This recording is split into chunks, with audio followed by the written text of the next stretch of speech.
So welcome to the latest episode of the Day Ticket series. As you can see, I'm presenting rather than Dave this week, because Dave's getting married and signing his life away at the end of the week. So we're down here while Dave's prepping for the wedding. I'm down here with Matt Brzezinski, old Polish ninja, and yeah, we're at the notorious Farlows pit. A pit I'm sure many of you have heard of over the years. It's got a long-standing history, a great reputation, and it's fished by thousands of anglers each year all over the country. There's some really good facilities here as well, so if you do come down there, there's a shop, showers, cafe, it's all here to use. And yeah, we've got 48 hours ahead of us, so we're going to put all our efforts into hopefully catching a few fish for you guys and showing you a little bit about Farlows. We actually got here yesterday afternoon to scout the venue out. We didn't fish yesterday, we just done it as a bit of a recce trip. We spoke to a few anglers, finding out when they was leaving, and obviously a lot of people were staying for an extra night or two. We found plenty of fish in and around the snags and the shallow ends. Unfortunately, we couldn't fish near the majority of the fish we found because they was occupied or already reserved by other anglers. So we settled in a couple of shops near the facilities on the venue in pegs 2 and 4, which are still good swims, but not where we've seen the majority of the fish. I'm going to rest the swim for a little while because there was a guy fishing here before me. He did spawn quite a bit of bait out before he left. So I'm going to rest the swim, leave the lines out the water, just do a bit of feature finding. Hopefully, in the next few hours, the fish without the lines in the water will move in, feel comfortable, and hopefully tonight we'll have a good chance of having a fish or two.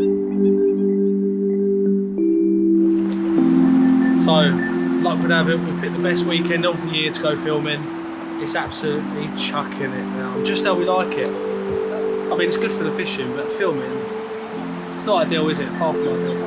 Nah, not really ideal. I can't even get my rods out because I've got mesh on. I even had a cast up yet.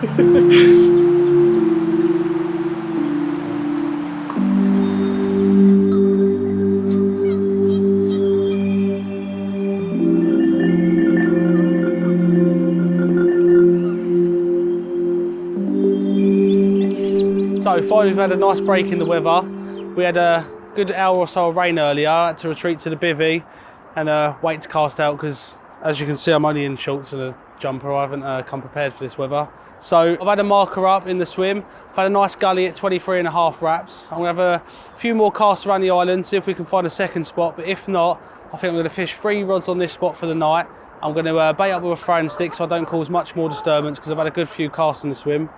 I'm going to leave the fishing rods out for the next few hours still, rest the swim, make sure there's no lines in the water, and hopefully the carp will move in later on.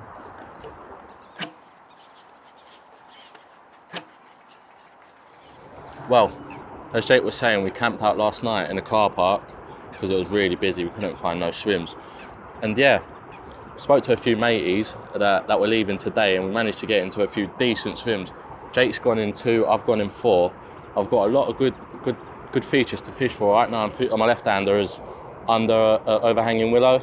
It's really weedy, but I found a spot where I could present a little pop-up. Baited that, and I'm gonna recast in the evening, just ready for, I reckon it'll be an early morning by that one, really shallow. And then I found a little gully in between the 2 islands, about 12 foot, really silty. And I've just gave them quite a bit of tiger nut, to be fair. I've not really seen many people using tiger nuts this weekend. Loads of boilie I've seen. So give them something different. Hopefully that'll give a bite. And then my 3rd rod, I've still not got that out. I've given some bait under a little bush. Really hard to get in there, but I'm right in deep in there. So just gave them a bit of bait, resting that for now, and I'm going to get that salted when the sun goes down. Well, there's not really no sun, it's a bit cloudy, isn't it? Ooh. But yeah. That's the plan. Hopefully we might have one, but I've spoken to matey in peg 1. There's loads of fish in the snags and I want to have a little go in there tomorrow if I don't have anything today because there's so many in there. It's just be silly not to go in there. I've not really seen nothing out here, but there's so many fish down that snag, loads and loads. But yeah, that's me, what I'm doing today. I'm going to rechuck the rods in the evening and then we'll see what goes on from there.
So evening's drawing in, as you can see, and yeah, it's been a lovely day down Farlows. Not been too warm, not been too cold, perfect conditions really for a carp or two.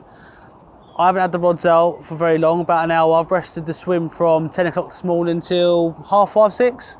So it's had a good amount of time with the bait in there, no rods, no lines. And just as I was getting the third rod out, literally a millisecond before the lead hit the water, a fish boshed out 2 or 3 rod lengths short. So they've moved back in the area. Just as me and Scott were sitting there as well, seen another one show over the area. And there's coots diving on the bait, and the ones that were diving on the bait now, one just popped up and he was definitely spooked by something underwater. So it's looking good. I think Polish is just getting his rods out for the evening as well. So yeah, it's looking cock on. Hopefully we can make the most of this opportunity tonight.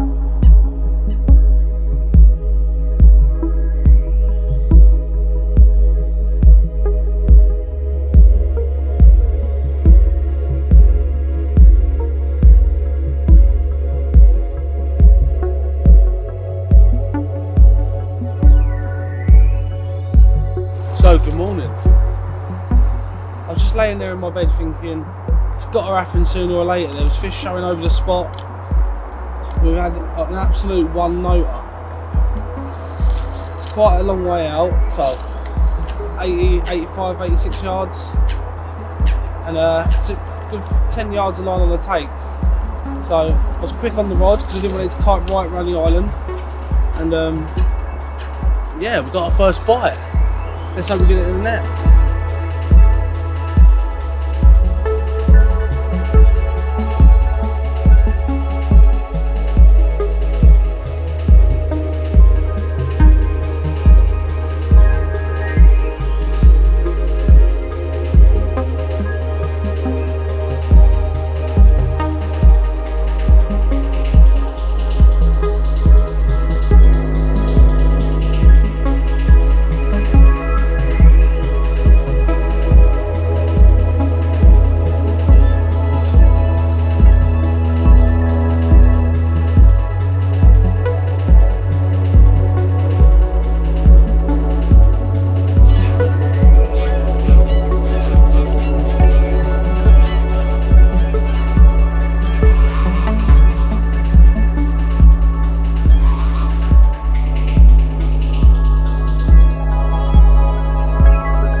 So, as I was sitting there at 6:20 this morning, I saw a couple of carp showed over the spot, and then we had an absolute screamer on the middle rod.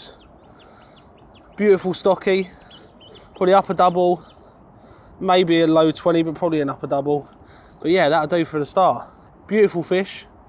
Fought really hard, got a lot of weed over the fluorocarbon leader knot. So it was a bit of a challenge to net, but we got it in the end.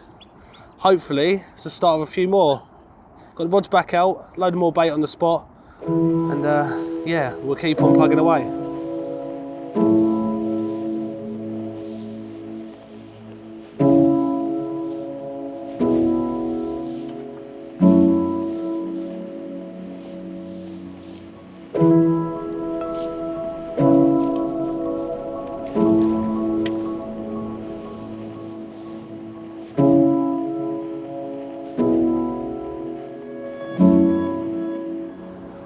Well, good morning.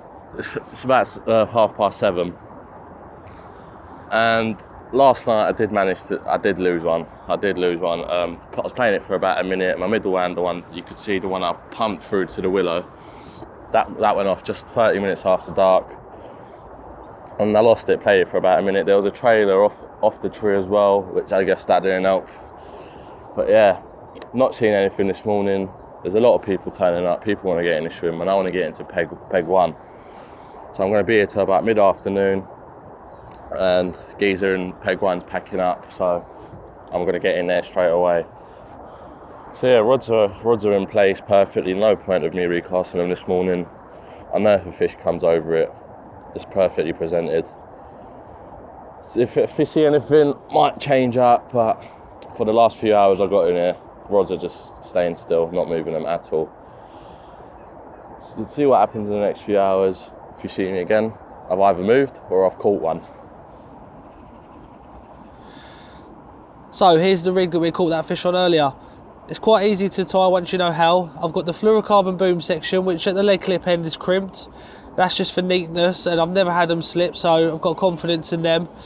Coming further down to the hook section, we've got a doubled over section of supple braid. That's all bright and knotted onto the fluorocarbon boom, and then I've got a little bit of shrink tube over that just to neaten it all up, and also it's easy to apply tungsten putty to the tubing. The shrink tube that I've got on the hook, that's fish liner style, so the line exits a bit lower than it normally would coming out the top of the tubing. That just kicks the hook over nicely. And we got just a D from the doubled over section with a hook ring swivel, and then the hook bait we had success on is a homemade match the hatch wafter with a few extra goodies in it. The reason I put some match hatch wafters out there, I actually had a bit of success at a charity match a few weeks ago fishing the exact same tactic. I think this time of year a lot of the fish have been hammered on fluoro pop-ups, washed out pop-ups, anything really but doesn't match what you're feeding. So I put a couple of these out there.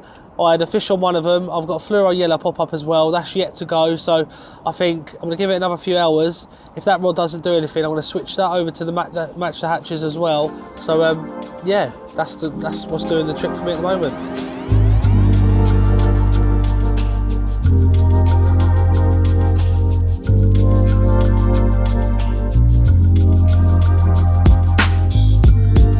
So we're having a little change in tactics. As I've already previously said, I've just been baiting with a throwing stick so far, but I felt this morning I could have had more bites if I held the fish in the swim for longer. They seemed to move off pretty quickly after that bite, as I saw 2 shows, then I had the bite, and then after then I haven't seen any shows. So a quick change in tactics baiting wise. I've made up a mix to spom out now, so I want to put quite a bit of bait out there. Not necessarily whole baits, but a mixture of crumb, pellets, chops, and tiger nuts, which I started off using a new fish meal bait from Solar that we're testing at the moment. That's got some nice roughage in there, like oyster shell and stuff that aids digestion. So I've crumbed a load of that up in the crusher. I've got whole 12 and 15 mil of the fish meal baits as well. I followed that with some pellets, which were just standard coarse pellets. With the liquid I've added, the Marine 17, the pellets help with the crumb to absorb all them liquids and sink them to the bottom. We've got some whole and crushed tiger as well. So yeah, all in all, quite a nice mix. We've got some bigger items, some smaller items, and also some nice chunks of oyster shell, and also tiger nut for the roughage. So yeah, spom these all out over all 3 rods. Get a nice bit of bait in there. I think even when the whole boilies are eaten as well, due to the crumb and also the pellet that will break down, there'll still be scent and smell in the sediment to hopefully keep the carp coming back and feeding.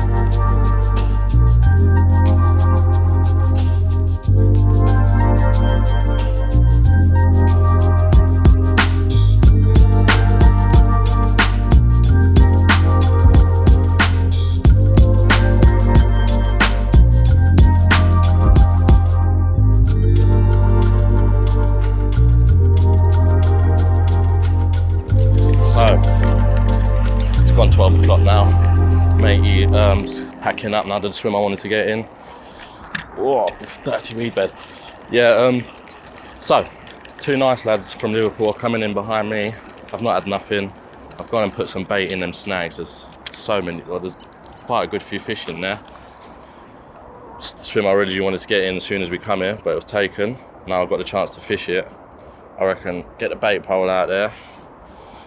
And yeah, I reckon I have a good chance of nicking 1 or 2 bites, I reckon, today, if it all goes to plan. But yeah, gonna reel all 3 rods in, tie some fresh rigs up and get around there as soon as we can. So as I said, I've put a whole bucket of bait out. I've got 2 or 3 spoms left to go until the bucket's all done. I'm gonna knock up another bucket straight away, so we've got some ready to go if we do get a bite. So I'll best get these last 2 or 3 spoms out and get another mix knocked up.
we finally settled into peg 1, the swim that I actually wanted to get into the day we camped outside, but for unfortunate reasons I couldn't get in it, but we're finally here. Right, so mate, you've seen, I've got all 3 rods out and, hold on. Sorry, my bobbin pulled up a little bit. But yeah, as you may see, I got Jake to come help me out with the baiting pole. Never used a baiting pole really. So yeah, he showed me how to do it. Some fish, there's lovely overhanging trees and it's all cut off so you can fish it perfectly. But you can't really cast into it without the baiting pole. So I got Jake to get the bait pole out for me and guided it under the trees because you can actually walk around and see where you're fishing. So I've gone around there, called him, and I told him exactly where I wanted it dropped. So that's the first rod done, and then the second one, it was a little bit more tricky because we didn't have enough sections to get out to the place where I wanted to fish. So I've gone around there, positioned the bait pole out towards the snag, and I got Jake to cast a little lead over it so I could bring it in. It's gone around there, clipped the rig in. Well, I got Jake to cast over it, of course, but yeah, clipped the rig in, put some bait in there, and yeah, that one's in there. You couldn't get there without 2 people. It's like impossible. Like we bended it around the corner under trees, and it's like the perfect spot. You can't actually do it without 2 people. So with the last and final rod, there's like an undercut in front of me, and yeah, I couldn't get there with the bait pole, so it had to be a cast jobby, and yeah, I've got as tight as I possibly could to it, the best I could. Give it a few scatterings of bait, and yeah, that's it done. Fingers crossed for tonight. Matey opposite, before I got into this swim, he's had a few from behind the snag, so they've kind of spooked off a little bit, but I've spoke to a few people on it, that fish here and the bailiffs. They said they do like to get in there during the night, so fingers crossed. Hopefully the next time you see me is with a fish.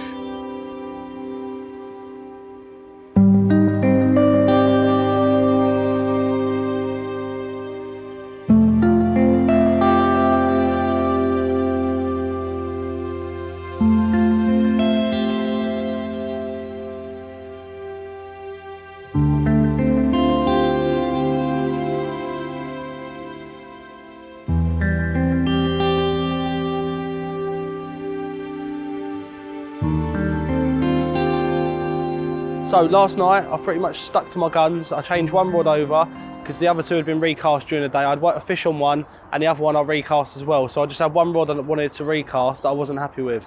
That was the one with the yellow pop-up. I switched that to more of a match the hatch pop-up and recast that at about 6 o'clock last night. Nothing really happened until early hours, and just on first light we had a real scaly banger. So yeah, we'll get that out and show you. So look at that for an absolute scaly banger. We stuck to our guns last night, 3 rods on the spot, bucket of bait over the top, and yeah, job's a good one. Nice mid-20, and yeah, a nice way to start the morning. We spawned 15 more spawns over the spot, thrown a stick to load more 20 millers, so hopefully we'll get another chance here at Farlows before we've got to leave. But I'm well happy about this one.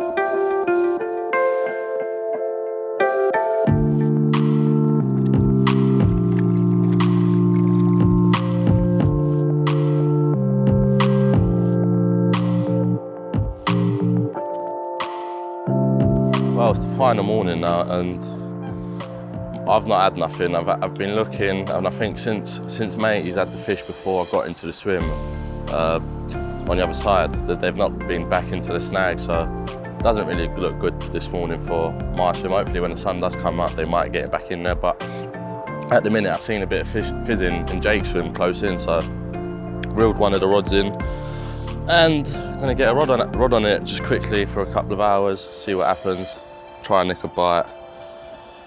If not,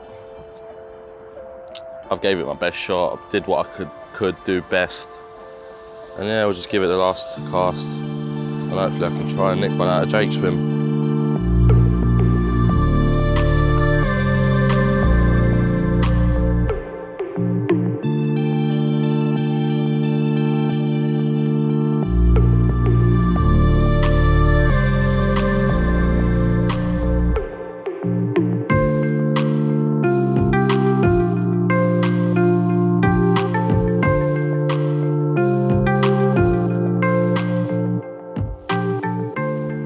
So it's the end of our session here at Farlows. It's been a great 48 hours.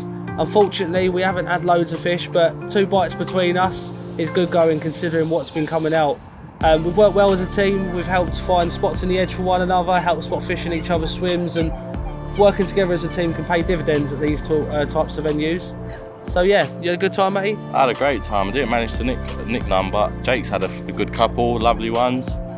And yeah, I'm definitely going to return back in the future to have another little go, because there's lovely fish in there.